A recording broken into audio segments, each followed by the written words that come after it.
une fillette de 5 ans pleurait à la maison, attendant que sa mère revienne des courses, lorsqu'elle a entendu frapper à sa porte. Elle s'y est précipitée, s'attendant à voir sa mère, mais en vain. Lorsque le mari de John Millet a divorcé et s'est éloigné de sa vie, elle a fait de son mieux pour élever seule leur fille Ella. Ella n'avait que 4 ans à l'époque, et bien qu'elle ne comprenait pas vraiment pourquoi son papa était parti un jour et n'était jamais revenu, elle était heureuse d'avoir une mère qui l'aimait et s'occupait d'elle. John était professeur au lycée Foothill à Manhattan, New York, et elle était aussi populaire chez les étudiants que parmi les membres du personnel. C'était une personne sage, gentille, empathique et ouverte d'esprit. Elle était donc surnommée la professeure cool par ses élèves, et leur visite chez elle à chaque Noël et au Nouvel An était presque devenue un rituel. Un soir, alors que John quittait la maison pour aller faire les courses, elle décida de ne pas emmener Ella avec elle, car il faisait extrêmement froid dehors et la petite fille était récemment tombée malade. Ella, dit-elle. Maman sera bientôt de retour de l'épicerie. Comme Madame Hall et sa famille sont en vacances, il n'y a personne chez elle, alors jusqu'à ce que maman revienne, ne va nulle part, d'accord ? Mais maman, a crié Ella. Je veux venir avec toi. Je ne veux pas rester seule à la maison. John lui a souri. Il fait froid dehors, chérie, et si tu écoutes maman, tu auras tes biscuits et tes chocolats préférés. Et aussi, que dirais-tu d'une pizza pour le dîner quand maman rentrera ? Pizza ? Promis ? A demandé joyeusement Ella. Oui, Ella. Assure-toi de ne pas quitter la maison pendant mon absence, d'accord ? Ok, maman, a dit la petite en saluant sa mère et en fermant la porte derrière elle. Lorsque John a quitté la maison ce soir-là, il neigeait abondamment, et il était déjà 19h30 lorsqu'elle est arrivée au supermarché.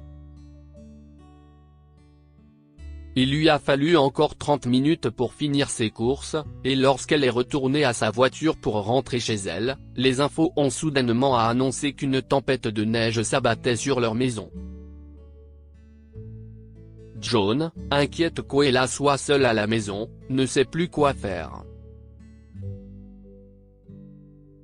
Des vents forts chargés de neige balayaient déjà Manhattan, obligeant les piétons à se réfugier dans le magasin le plus proche pour se mettre à l'abri, et certains véhicules s'étaient immobilisés car leur pare-brise était complètement recouvert de neige, réduisant la visibilité à zéro. Mais John a décidé qu'elle devait prendre le risque. Près de 2 heures s'étaient écoulées depuis qu'elle avait quitté la maison, et elle savait qu'Ella aurait peur seule à la maison. Elle a donc accéléré la voiture et roulé aussi vite qu'elle le pouvait, mais en prenant le premier virage après le supermarché, elle n'a pas remarqué la voiture qui s'approchait d'elle, ce qui a provoqué une collision massive. Chez elle, Ella était occupée à regarder la télévision et n'a pas réalisé que 2 heures s'étaient écoulées. Ce n'est que lorsque son estomac a commencé à faire des bruits dus à la faim qu'elle a réalisé que John n'était pas encore rentré. John avait laissé un téléphone de rechange à la maison pour l'appeler en cas d'urgence, mais quand Ella a essayé de la joindre, l'appel n'a pas abouti car les services du réseau étaient en panne à cause du mauvais temps. Finalement, elle n'avait pas d'autre choix que d'attendre, mais lorsqu'une heure de plus s'est écoulée et que John n'est pas arrivé, Ella a commencé à pleurer. « J'ai faim, maman », a-t-elle sangloté. « S'il te plaît, reviens vite. » Au bout d'un moment, la petite Ella est allée dans sa chambre et a amené sa poupée dans le salon car elle avait peur d'attendre seule.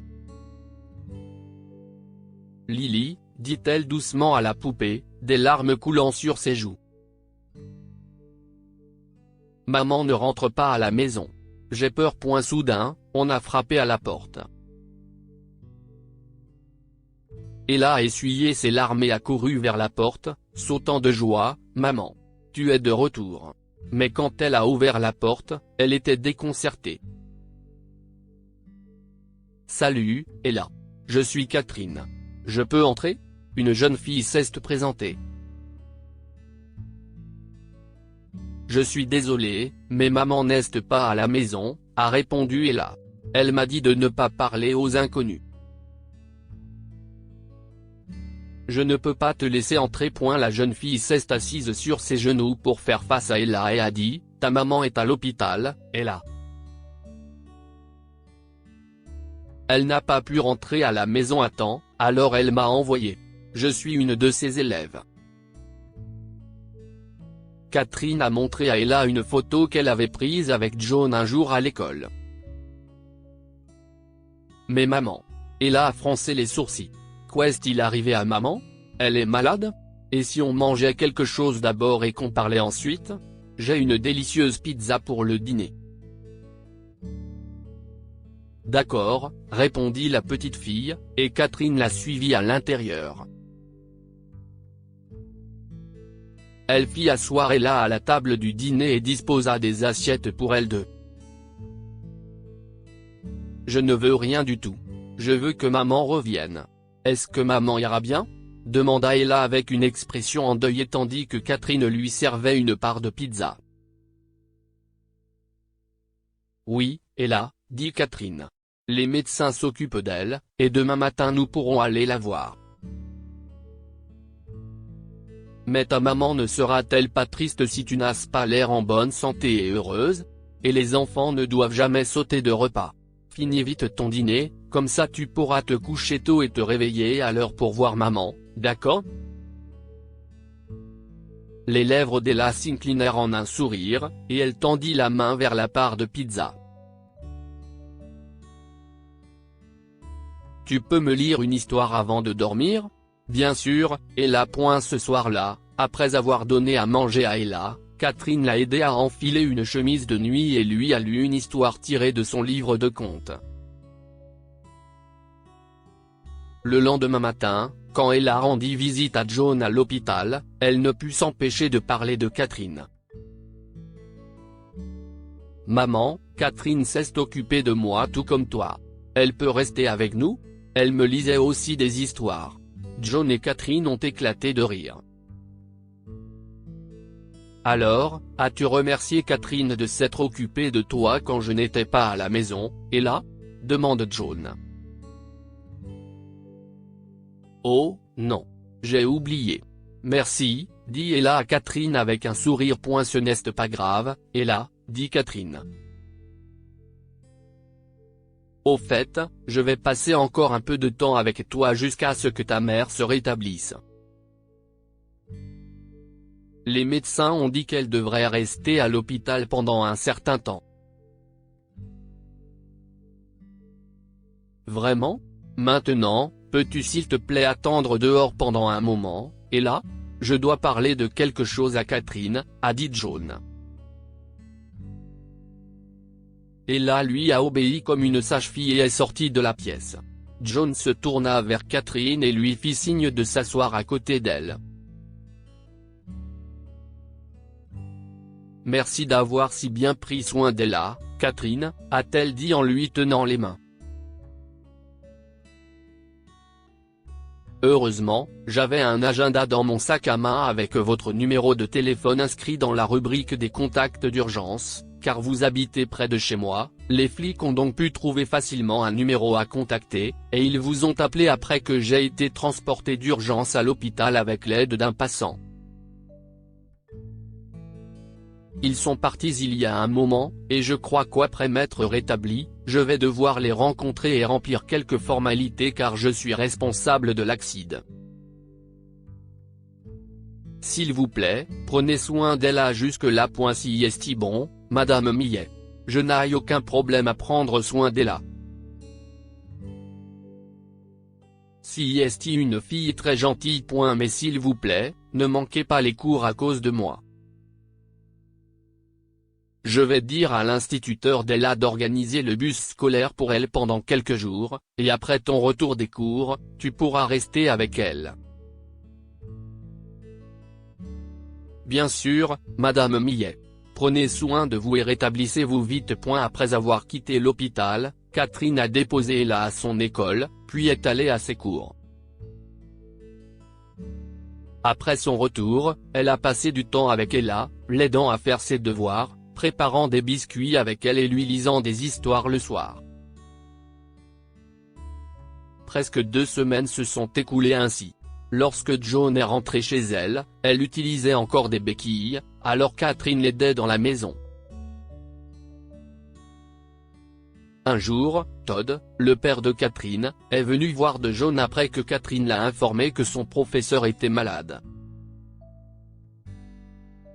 Todd était un père célibataire et veuf et voyageait souvent pour ses affaires, donc Catherine restait avec sa grand-mère. Après avoir rencontré Joan ce jour-là, un déclic s'est produit entre les deux, et il a commencé à se rendre fréquemment chez elle avec Catherine. Avec le temps, il est tombé amoureux de Joan, et les deux ont décidé de se marier. Ella était folle de joie lorsqu'elle a appris que Catherine va devenir sa sœur, et ils forment maintenant une grande famille heureuse. Que pouvons-nous apprendre de cette histoire? Ne prenez jamais de décision hâtive. Joan pensait pouvoir affronter la tempête en conduisant vite, mais sa décision hâtive a entraîné un accident de voiture qui l'a confinée au lit pendant 2 semaines. Un petit geste de gentillesse ou d'idée peut changer la vie de quelqu'un pour toujours. Catherine s'est occupée d'Ella pour aider Joan, et en retour, elle a gagné une mère et une famille heureuse. Lire aussi, elle ouvre à une petite fille en larmes qui dit que sa mère est dans la maison. Histoire du jour. Cette histoire est inspirée par l'histoire d'un de nos lecteurs et écrite par un rédacteur professionnel. Toute ressemblance avec de véritables noms ou lieux est une pure coïncidence. Toutes les images sont utilisées uniquement à des fins d'illustration. Partagez votre histoire avec nous. Elle changera peut-être la vie de quelqu'un. Si vous souhaitez partager votre histoire, envoyez-nous un mail à info@amomama.